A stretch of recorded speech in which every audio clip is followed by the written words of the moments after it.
KQNY Radio News is supported by a generous grant from the Feather River Community Fund. More information about their programs and activities is online at featherrivercommunityfund.org. The news is also brought to you by Heat Transfer Systems. They can be reached at 530-283-3665 for all HVAC needs including conventional, geothermal, ductless systems, and more. We're also supported by Hunt Propane, providing bulk propane deliveries to residences and businesses at 530-283-9062, and Feather Financial, here to help with insurance, tax preparation, and accounting services. They're at 530-283-2341 and online at featherfinancial.com. Sierra Pacific Industries is committed to sustainable forest management and also supports KQNY Radio News. Information about career opportunities with SPI is available at 530-283-2820 and online at spi-ind.com/employment. In partnership with the Plumas Sun, this is KQNY Radio News.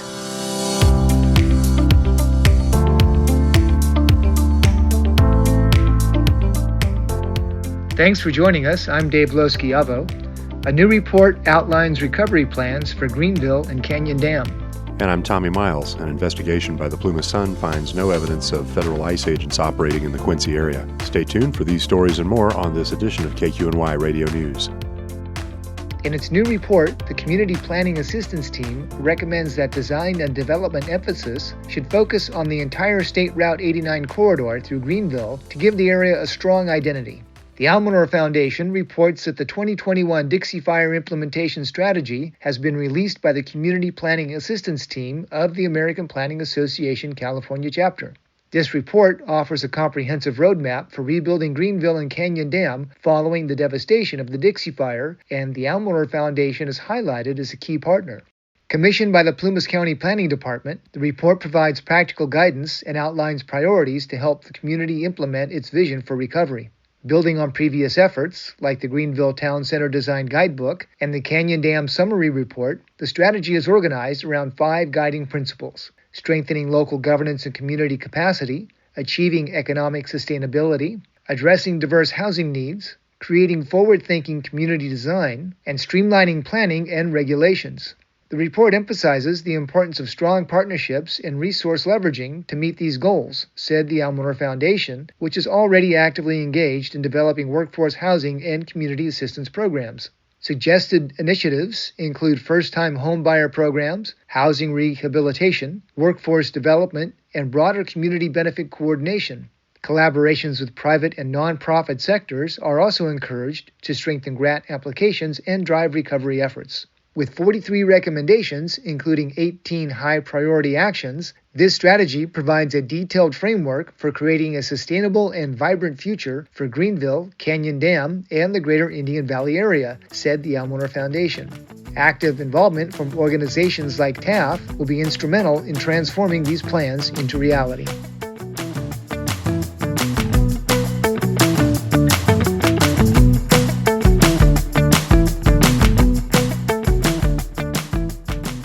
Rumors began circulating on social media on April 18th that agents of the U.S. Department of Homeland Security's Immigration and Customs Enforcement Division were active in Quincy, specifically at Safeway and in a residential neighborhood close to downtown. The Plumas Sun's investigation into the matter found no evidence to substantiate the claims. According to Facebook posts, ICE agents confronted a local individual in the Quincy Safeway store demanding to see immigration documents, then followed the person to their home. The Plumas Sun interviewed the person at the center of the allegation who did not wish to be identified publicly. The individual stated that they had been approached by men in plain clothes driving in an unmarked vehicle. The account was inconsistent as to whether the men identified themselves as ICE agents and as to the time period and location where the interaction took place. ICE did not respond to questions about its possible activity in Plumas County or its operating practices.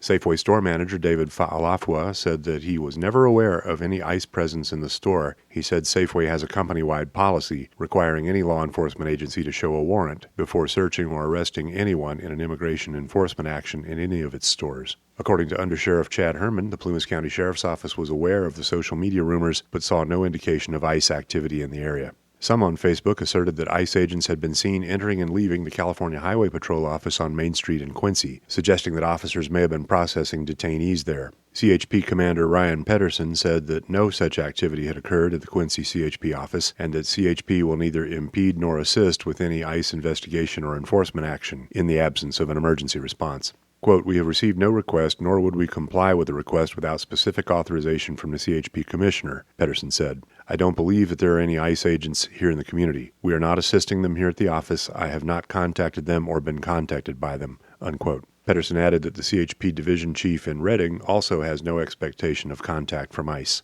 Quote, "They understand our posture and our responsibility as dictated by our legislators," he said, referring to the 2017 California Values Act. Quote, "I think they understand that we are neutral in this at best," Pedersen said. ICE is not required to notify local law enforcement of its presence in a community. The California Values Act severely limits the extent to which local agencies may communicate or cooperate with federal authorities regarding immigration enforcement.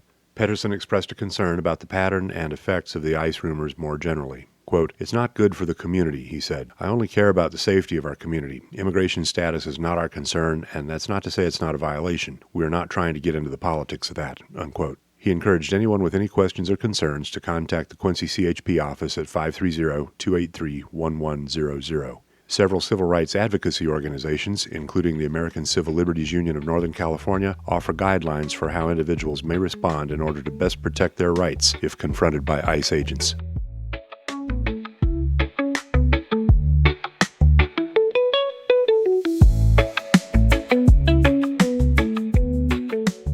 Plumas Casa invites community members to Coffee with a Casa, a casual, informative gathering where they can learn how to support children in foster care by becoming a court-appointed special advocate. Organizers offer 2 opportunities to connect, every Tuesday from 9 to 11 a.m. at the Coffee House at 384 Main Street in Quincy, and the 3rd Wednesday of each month from 9 to 11 a.m. at Headwaters Bistro and Deli at 620 East Sierra Avenue in Portola. Attendees can enjoy their first cup of coffee for free while meeting with CASA staff to learn how just a few hours a month can make a lasting impact on a child's life. CASAs are trained volunteers appointed by the court to advocate for the best interests of children who have experienced abuse or neglect. In Plumas County, CASA volunteers often serve as the most consistent adult presence for a child navigating the court system. Many people are surprised to learn how impactful and manageable this role can be, says Ashley Simpson, program manager of Plumas Casa. Coffee with a Casa is a relaxed way to find out more without pressure.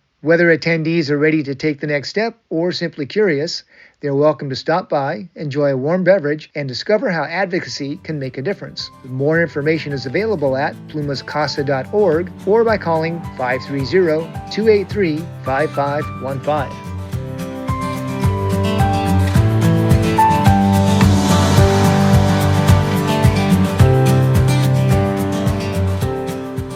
The Feather River Land Trust calls all birders and photographers to a free wildlife photography presentation Friday, May 2nd at 10 a.m. at the Sierra Valley Preserve Nature Center. The Land Trust reports that a bird walk scheduled for earlier in the morning is already full, but attendance is not limited for the presentation. Participants will gather for coffee and tea before a slideshow presentation loaded with photography tips from Bob Marshak, wildlife and landscape photographer. Organizers say Marshak will talk about the birds he has photographed and offer valuable tips on photographing birds and other wildlife. Registration for the presentation is available through Feather River Land Trust's website, frlt.org. And in other outdoor news, the California Department of Fish and Wildlife reports that anglers headed to one of California's famed trout fishing destinations for the traditional season opener, Saturday, April 26, will encounter near-optimal, spectacular conditions with many popular lakes, streams, and creeks accessible and stocked with trout. Fishing begins 1 hour before sunrise on Saturday, April 26th. Quote, "The outlook is positive considering the above-average precipitation and snowpack this winter," said Sam Plemons, a senior environmental scientist based in CDFW's Redding Northern Region headquarters.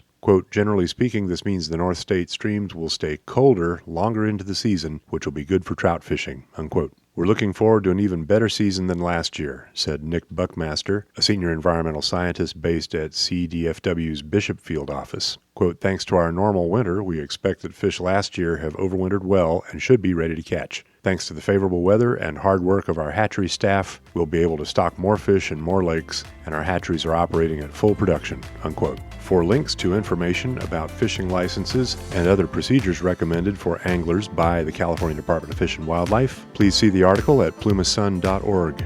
And that's it for this edition of KQNY Radio News. Thanks for listening. We'll see you again soon.